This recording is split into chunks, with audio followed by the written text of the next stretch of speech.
Oh boy. It says my account is now enabled for uploads longer than 15 minutes.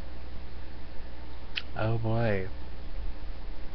So I don't know if it's like a tiered thing, so like they'll let me make 20-minute videos now or what. But apparently before I couldn't make a video that was longer than 15 minutes. Which is good to know, because now I know how much time I have. I have been thinking a lot about the time I spent in the hospital, healing or not healing from my mental illness. I have I have to say a couple things. The hospital environment that I was in was not very conducive to healing. I mean, you're in these rooms. Well, first of all, when you go in, they they evaluate your condition, or depending on if they think you're gonna harm yourself, they they either, like, I don't know.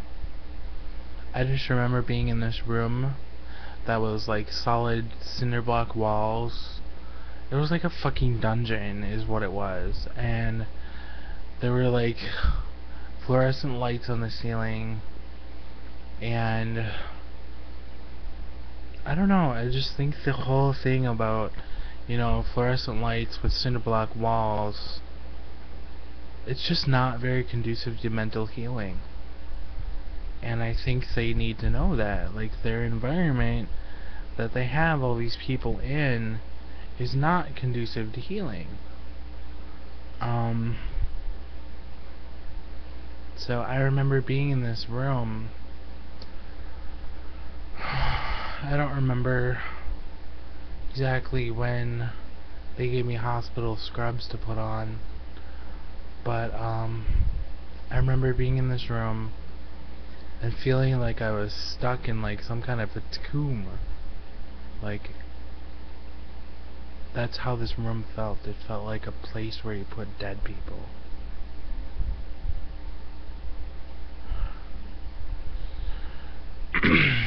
and I don't know. I don't know. The hospital was just very traumatic. Within a day or two, I don't know if it was the same day or not, I was in restraints because apparently I had been deemed to be a danger to myself or others, and so they strap you to a bed, and it's like you're literally locked with your hands unable to move, and it was just bad. It's just bad. I remember when I was in the restraints, I was like, fuck this, I don't want to be in these restraints, and so I was like trying to chew my own arm off to get out of this.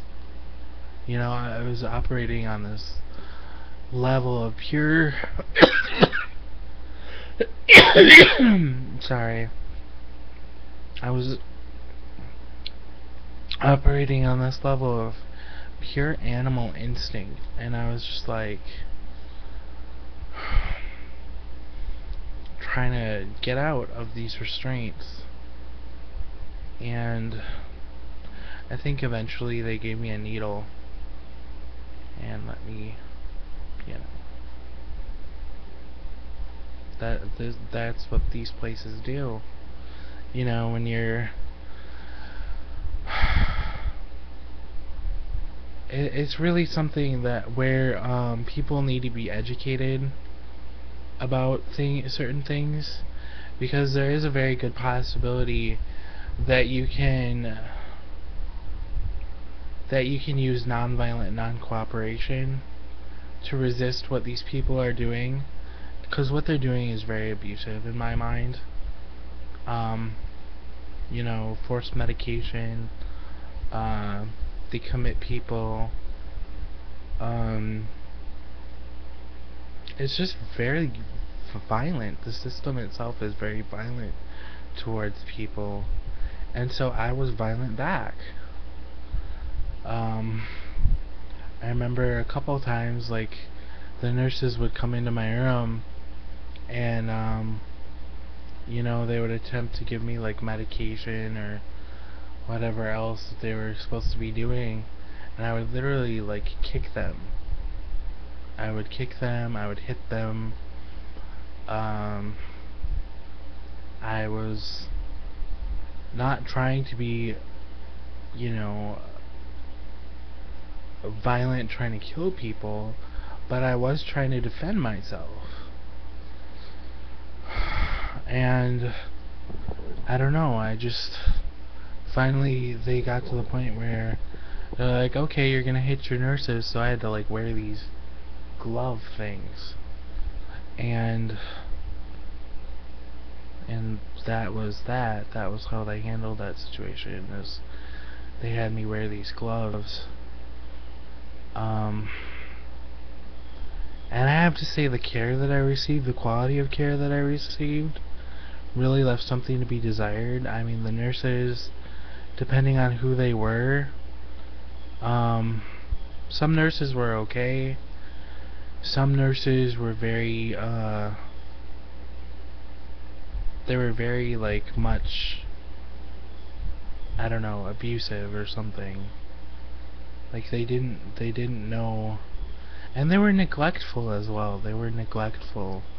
I remember my friend coming in there and saying, you know, God, you know, because I had gone catatonic for about a period of 2 or 3 weeks, where I just wasn't moving, I wasn't interacting, I was just kind of there but not there.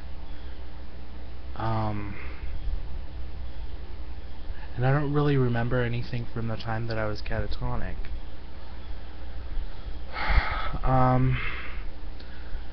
But I remember my friend coming into me and saying, you know, Joe, they'll let you sit in your own shit for days, or for, you know, for the whole day, and they don't take care of you.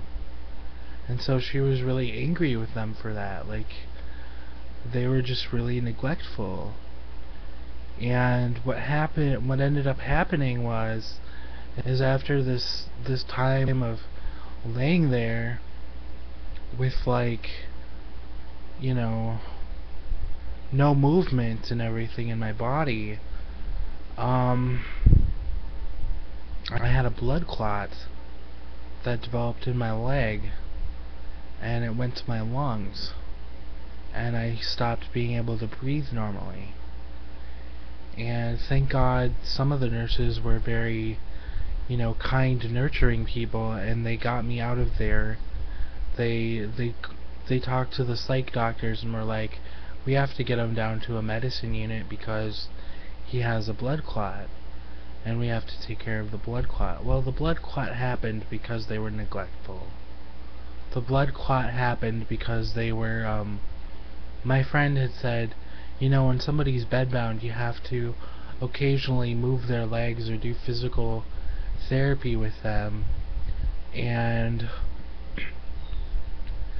they wouldn't do that with me. They would just let me lay there. And yeah, they had just let me lay there. And so I had this blood clot as a consequence of that.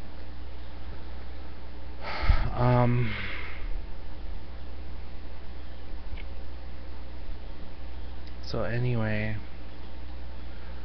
I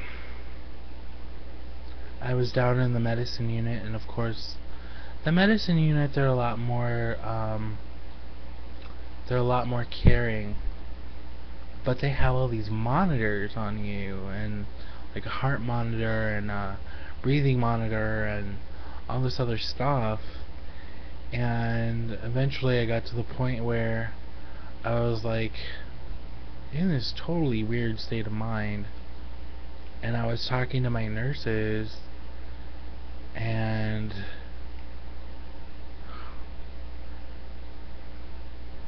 they decided, they were like, okay, I kept tearing off the monitors and stuff like that, and finally they're like, okay, he needs to go back to the psych unit.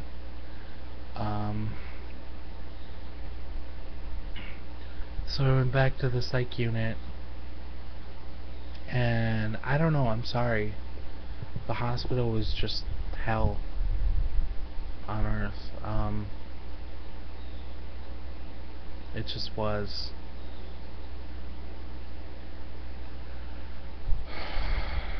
And it's really hard to talk about. But I remember telling one of my nurses, I'm like, I can't be myself here. I can't express myself here. And that was because, like, every time I would try to, express myself in some way, people would just tell me, oh, you're being delusional. And I was. But it doesn't help to tell a crazy person that they're crazy. And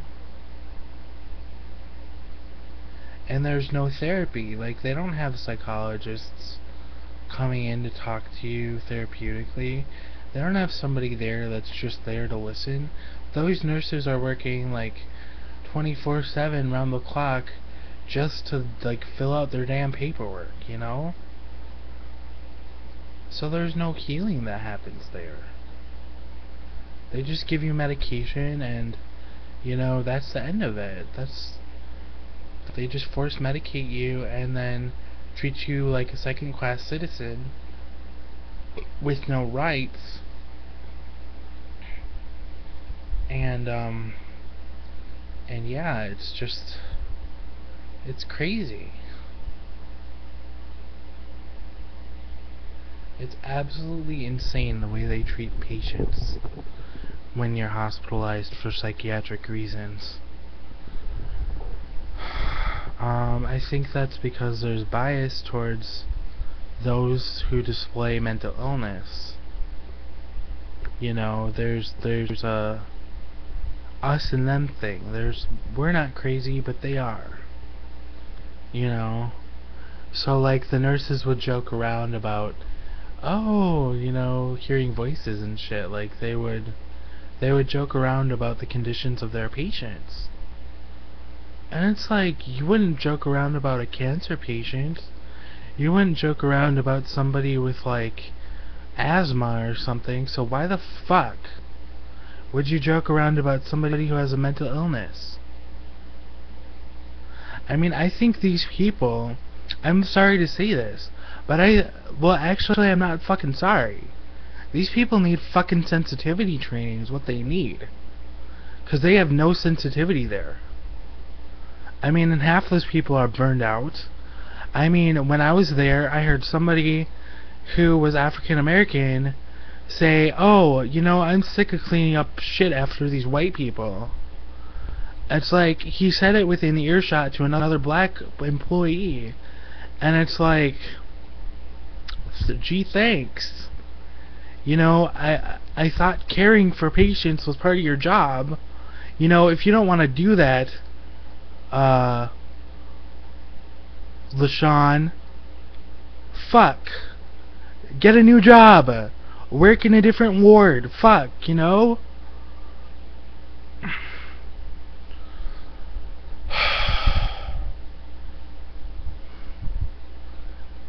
I'm really fucking angry about the way that I was treated when I was hospitalized. Really fucking angry. And one of the people there actually convinced me that I should cut my hair. I had long hair at this time. I had beautiful hair. My hair was long, and I kept it long on purpose because it was an expression of who I am on a deeper level. Like, it was an expression of my two-spirit identity, and it was an expression of my native identity. And some ass who worked there, he's colonized to the point where, like, I don't even know if he has his own culture. You know, he was like from Laos or something. He convinced me, oh, it'd be easier to take care of you if you cut your hair. So he cut my hair, like half of it off. And God knows now I'd like to take that scissors to him. You know what I mean?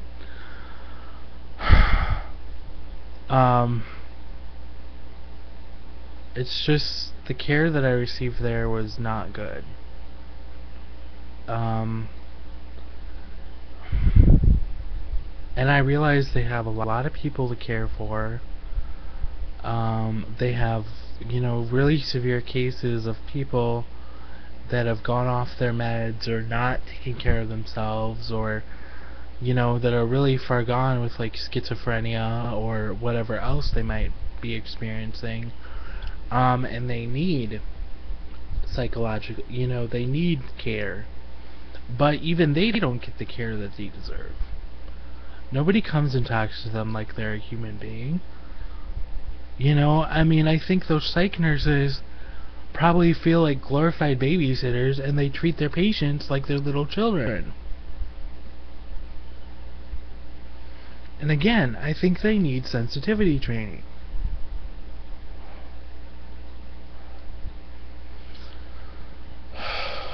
It just makes me so fucking angry.